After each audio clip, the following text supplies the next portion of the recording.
up? I haven't seen you since last year. Hi, it is the 2nd of January. It is 2018, and I'm still hoping 2018 is so much better than 2017. But yeah, so I haven't vlogged for a few days. Like I said, I'm cutting back. So this is my first official vlog, and I'm actually going to count this as my second season of Michigan Girl, just to like get it started on the right foot. So hello, as you can tell, I'm watching YouTube. I'm watching CNN while I practice my baby. I love it. So I've been working really hard. Still on my first lesson. You can't see it anymore, but when that red stuff is where I'm holding the strings with my fingers. So I have been practicing pretty much almost every day, at least 5 minutes a day with my guitar, if not more, and I found out that it works better if I have something to watch while I do it. So I have been watching the last couple times news. So anyway, I hope everyone had a safe and sane New Year's. It was pretty much blasé here. I decided that I wanted to watch all my Star Wars DVDs in timeline order, like I said, so I pretty much spent New Year's watching nothing but Clone Wars. What a way to ring in the new year with lightsaber battles and space combat and really cool stories and villains. And so it was the best way for me to ring in 2018 was watching Clone Wars right up till I think I turned it off at about 11:40, 11:50, and then I switched over to ABC so I could see the ball drop. I made it till midnight. My mom called it in like around 11. My mom says she can't remember the last time she actually stayed up till midnight on New Year's Eve. And I'm like, I do. We went out to my aunt's one year and we were there for New Year's. And it was the first year I realized, why is everybody kissing at midnight? It still doesn't make sense to me. Just like I don't understand why after singing Auld Lang Syne they play New York, New York. It's like, doesn't make sense, but whatever. So I did stay up till midnight. Went, yay, 2018, woohoo, and then promptly I think I either turned back on Clone Wars or I went to bed. I don't remember. No, I didn't turn on Clone Wars because I did get up to yesterday morning and I did watch the Rose Parade. Okay, it is probably in my opinion, one of the most boring parades, but it's also one of the coolest and prettiest. It's just not the one I'm like always, yay, it's the Rose Parade. When I was little, I freaked out over it because it was so awesome.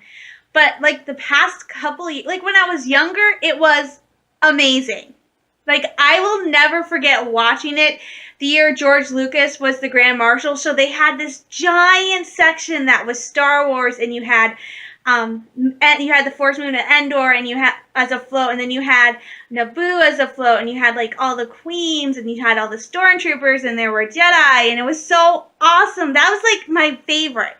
And then my second favorite is when Disneyland had its 60th anniversary, and they had a big thing in the parade. I loved it. It was so awesome.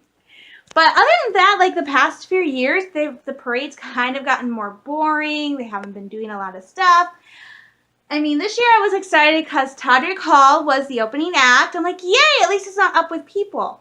And then the closing act was Andy Grammer, who I also like. So I was really excited, and then I was like, oh, ew. It was not... Todrick Hall and Andy Grammer, they were great as always, but the performances they did were kind of lackluster. I mean, they were fun, but they weren't really, okay. I mean, in Todrick's opening thing, he was talking about all the stuff that you would see in the parade, like a fire-breathing dragon. I didn't see a fire-breathing dragon. Like a big concert performance. The concert performance was a float celebrating the 50th anniversary of this thing in California called The Forum, and the band rose up out of the center of the float, and it was Earth, Wind, and Fire, which is pretty cool. He also mentioned dogs doing tricks, and for the past 3 years, they've had, like, surfing dogs, skateboarding dogs, which are really awesome to see, but they didn't have them this year, so it's like, what happened? So, I don't know. I just didn't find the Rose Parade that exciting this year as I did in earlier years. So I guess maybe I'm growing out of it. I'm just happy Clemson is not going to the championships. It is going to be Georgia and Alabama. Georgia won the Rose Bowl, and I think Alabama won the Cotton Bowl. I don't know what the other one is, but they're going to the championship, which makes me happy. And what's hilarious is I was on Twitter last night. I hadn't logged in yet. I was scanning the big stories on the front page, and one of them was about the Big Ten schools. Now, I know about the Big Ten schools. Those are there are more than Big Ten schools. Now, there are more than 10 schools in the Big Ten, but they're the schools, they're like the big ones. And I know about them because MSU is a Big Ten school, Michigan State University, which is MSU, and then University of Michigan is also a Big Ten school. So we have 2 Big Ten schools here in the state. And usually, almost every single year, Big Ten school goes to a bowl game. So this year, all the Big Ten schools, they all play bowl games. So I was reading, and it said Michigan, which is what they use for shorthand for University of Michigan. They don't do U of M, they do Michigan. Michigan is the only Big Ten school to have lost their bowl game. And I went, what? Let me read that again. No, University of all the Big Ten schools that went to their bowl games, all of them won their bowl games except Michigan State, except the University of Michigan. Michigan State University won. Well, yeah, they blew the team they were against out of the water.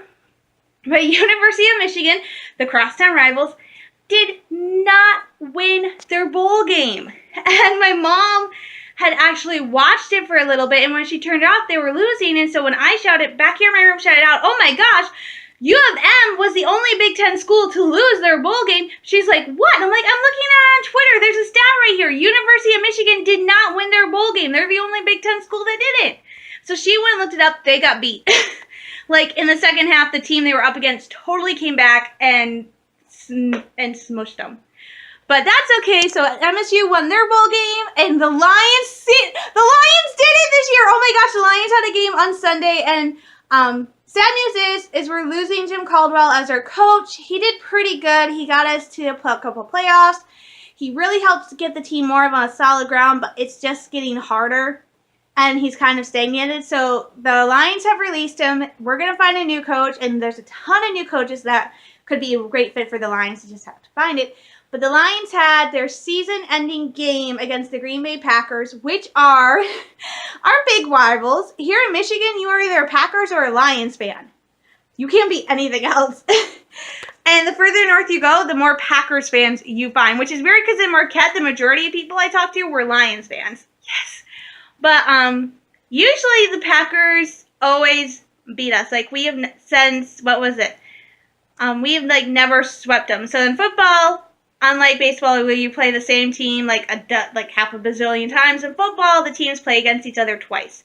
So we always have 2 games against the Packers, 2 games against the Bears, So we always have 2 games against the Packers. And usually we lose both those games or we win one of them. It's been, what was it? They said Sunday. The Lions have never beaten the Packers at both their games in the season since 1991, which would be considered a sweep. Beating the same team at every single meeting. So the Lions have never swept the Packers since 1991. Here's some perspective. 1991 is the year my brother was born, and he's about to be 27 in a few days. His birthday is in in about 3 weeks is my brother's birthday, and he will be 27. There is some perspective for you. So they had not beaten the Packers and swept them since 1991. Well, I am happy to report that the Lions swept the Packers this year. They won Sunday. It was so awesome. They pretty much ran right over the Packers. It was perfect. So the Lions have won both their games against the Packers this season, which is awesome sauce news. I cannot believe it. They did it. It's exciting. I love it. I'm so happy. So my Lions swept the Packers. Woohoo! Now I just need them to win a Super Bowl. If they can win a Super Bowl, I will be happy. That's my wish list. I have been alive when the Pistons have won a championship, the Red Wings won multiple championships. I have never seen the Tigers win a pennant because I think they won it in 1984 and I was born 4 years later. And the Lions have never won a Super Bowl. Never. So I am anxious. I really want the Lions and the Tigers to win a big one. So I'm waiting. Just I really want MSU to win a championship game because MSU has actually been national champions, their football team, when they went to the Rose Bowl, which is, oh my gosh, the most nerve-wracking Rose Bowl ever. I loved it though. So, but I want my Lions to win, and I'm playing with my baby. I'm playing with the guitar. I'm playing with the guitar. Get your mind out of the gutter, people. But yeah, it was fun. So, awesome news. I'm excited today because also on New Year's Eve, I got some news that was going to kickstart my 2018 with a bang. So I told you guys I applied for a job up in Mackinac Island. Actually, I applied for 2, but I heard back from one. Mackinac Wheels and Bike Barn. That's actually one business divided into 2. So Mackinac Wheels is the bike rental, and bike repair shop. The Bike Barn is actually this little store they have with like t-shirts and stuff like that where you can get information. So I think I'm going to be working at the Bike Barn. But I don't know why I say that. I say that because New Year's Eve day, I woke up, we skipped church. Our pastor's gone. We don't really like the deacon, so we're kind of in a little bit of a limbo about what we're going to do. But I woke up, I was studying, my phone went off, and it was an area code I actually recognized.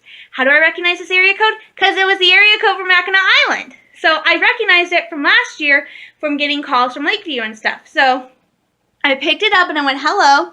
It was Amanda, the woman who was doing the hiring, and she was calling to see if I would be willing to do a phone interview. Oh my gosh, I got so excited. I completely forgot I had a doctor's appointment tomorrow, so I was going to do it Wednesday. I'm like, oh shoot, wait, can't do it tomorrow. So I have a phone interview in like just over an hour with Mackinac Wheels and Bike Barn. So I am super pumped. I am super excited. I really can't wait. It would be so awesome if at the end of this interview she told me, you're hired, you're coming. I'll be like, but then that puts me in a bit of a limbo because now if I get hired, I have this job that I won't be able to go to for a few months, but I'm still technically unemployed. So I will be hired, I will have done all the paperwork, but my first day of employment won't be till like April. So I will have this gap of like 2-3 months where I pretty much am kind of locked into this job, and it's might kind of make it hard for me to find any other job to do because I will be leaving. So that makes it hard. So hopefully I hear back because I know for sure whether or not, and if not, then I have to start job hunting down here, but that makes it hard because what am I supposed to do? So it's like very difficult. I also have to call Mackinac Skyline about my ferry tickets because I have like 10 leftover tickets from last year that I want to be able to use.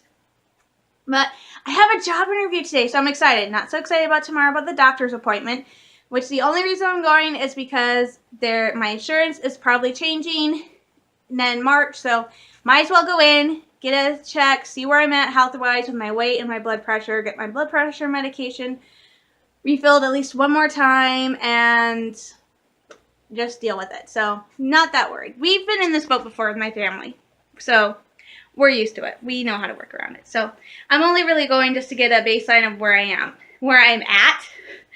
But the good news is I have lost weight, so my mom says I should have kept all my clothes, which is what I'm doing next week. I'm actually going through, deep cleaning my room, going through my closet, and donating a ton of stuff that I no longer need, which will mostly be like old clothes and stuff that family members have given me that I just said, okay, I'll take, and I was like, why do I have these clothes?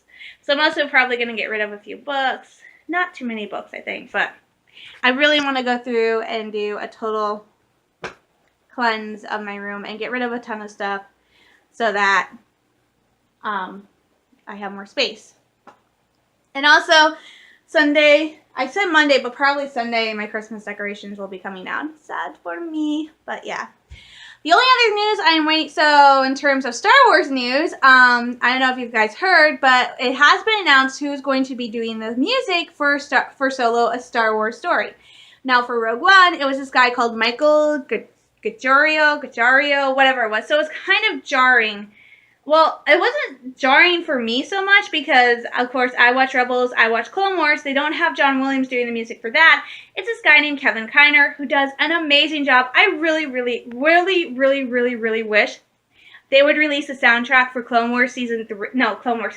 Rebels Season 3. I have the soundtrack for Clone Wars. No, I don't have Rebels Season 3, and I really wish they would release it because it was awesome music, especially Sabine.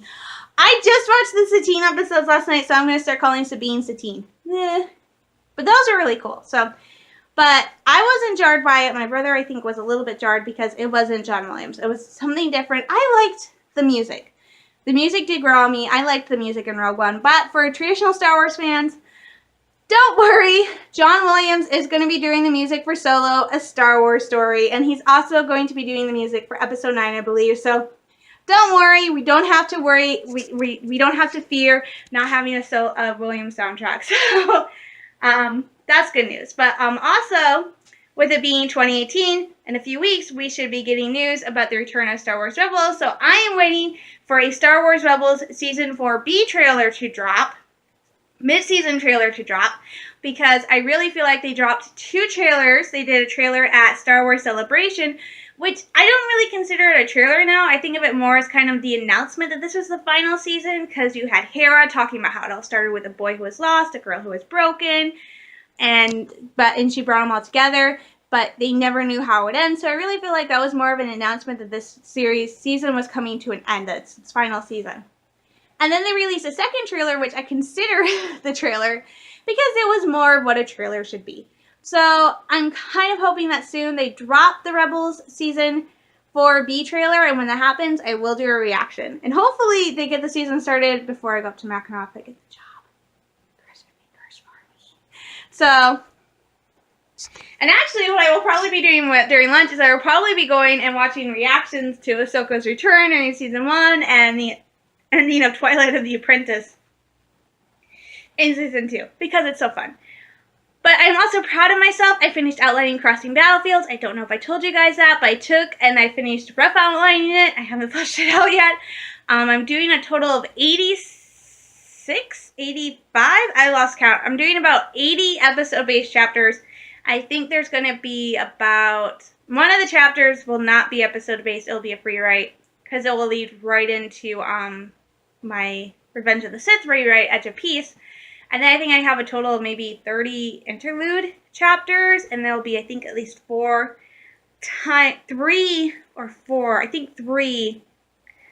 time markers. I think maybe 4, because I think I might age up Ahsoka to 16 before the series is over. I don't remember. I think there's just 3, and I've already done 1. So there's at least 3 time markers, because the Clone Wars lasted at least 3 years. So, yeah. I did that. So I have been busy, and I've discovered a new schedule that works better for me, especially since I have the guitar now, where I wake up in the morning, I tidy my room, I practice my guitar, I have lunch, I do a little reading, and then for a few hours, I jump onto Old Republic, which, by the way, I'm so proud of myself. I had my first character on Old Republic hit 70. It's my Jedi Knight character. She is officially a level 70 character now, which is awesome, because it's kind of making me defeat the bad guys so much more easier. It also means now she's level 65, that I can go start doing Knights of the Fallen Empire, but I might actually wait to do that till I finish the stories with all my other characters. I still have to get my smuggler through Ilum. I still have to finish Chapter 3 with my Knight, so I'm working on finishing Chapter 3 with my Knight, which is going to be a pain, because spoiler alert, at the end of the Chapter 3, when you play as a Jedi Knight class character, you have to fight the Emperor himself, and that is a painful battle. The first time I did it, it took me like 6 tries to beat him. It is horrible. Oh my gosh. And it's not like with the other characters, you get to choose which companion goes with you. No, when you play the Jedi Knight and you go to fight the Emperor, you take T7 with you. I kind of stopped bringing T7 with me when I got Kira, and then when I got Doc, so I've been using Doc for most of my missions, so T7's not, like, really high on my companion scale, so it's like, no, but I have to take him with me, because if I took one of the other companions, they could get taken over by the Emperor, so that sucks, that I have to do that. And then I read something online. At one point in the story, you're given a choice to either keep going directly to the Emperor, or go save your friend, your friend, and by friend I mean your love interest. And according to one thing I read online, if you do that, if you go save your love interest, it makes it harder for you to defeat the Emperor. And I'm like, I don't care. So probably looking at another 5 or 6 tries, even with a level 70 character. I am so screwed. But it might be easier, because when I went through and at the end of Chapter 3 with my smuggler, and at the end of Chapter 3 I had to fight this guy called the Void Wolf, spoiler alert, she was level 64, and even though technically they're supposed to drop your level to match the difficulty of what you're doing, so technically my level was supposed to have been dropped to level 50, it was still pretty easy. So I don't know if the Emperor is like the hardest character to beat, or if it's just for the non-Jedi classes that the big boss, the final bosses, are the easiest ones to beat, because actually the first son wasn't that hard to beat after I discovered that the way to get past his ultimate kill move was to use a move that you have that interrupts it, so he can't use it for like 12 seconds, which is about how long. So actually, once I did that, the first sun wasn't that hard to beat. It only took me like 3 times to beat the first sun compared to like 6 to defeat the Emperor. I don't even want to know how many times it's going to take me to beat the final big boss as my trooper. So I'm working on a lane today to get her through Chapter 3. And Chapter 3 takes the longest. There's only 3 planets you go to. But for the night, it takes especially long because you have to go to, I think, Dromund Kaas. So it takes really long. So I'm doing spending like 2 or 3 days on each planet. And then for Ilum, that will be another 3 or 4 days because Ilum ends with 2 back-to-back flashpoints, which are a pain and can take up to an hour or more to complete, depending on if you're doing all the little mini missions. I'm not doing Directive 7 again. Oh my gosh, that thing is a pain! So that will take me at least 4 days to do Ilum. Then I'm going to go back and do finish chapter 1 with my trooper, which I just started the tiniest bit. I got her to Taris, I think is how you say it. So she's on Taris right now, so I got her there. So I'm going to go do chapter 1 with her, and then after I do chapter 1 with my trooper, I have to go do chapter 2 with my consular. And then after that, I'll do Ilum with my knight, and then I'll go back and do chapter 2 with my trooper, do chapter 3 with my consular, do Ilum with my consular, and then go back and do chapter 3 and Ilum with my trooper. And then that should take me at least 3 or 4 months to do. The sad part is I lost my subscriber status, which is fine with me because it doesn't matter because I'm a preferred player right now, which means my characters are capped at 70 anyway, so I'm good. So, and then I play that till about dinner time, so that's like 2 or 3 hours because I have no job, so what will I do? So that will take me a couple hours, and then after I do that, I have dinner, I watch a little more videos, and then about 6:30, that's when I will settle down to actually work on my fan fiction, on my writing, because I discovered I actually do better working on it at night, because during the day I feel rushed, at night I don't feel so rushed, because the only thing I have waiting is bedtime, and that means I can take a break, get ready for bed, get everything I need to be settled for the night, and then go back and write for like half an hour more.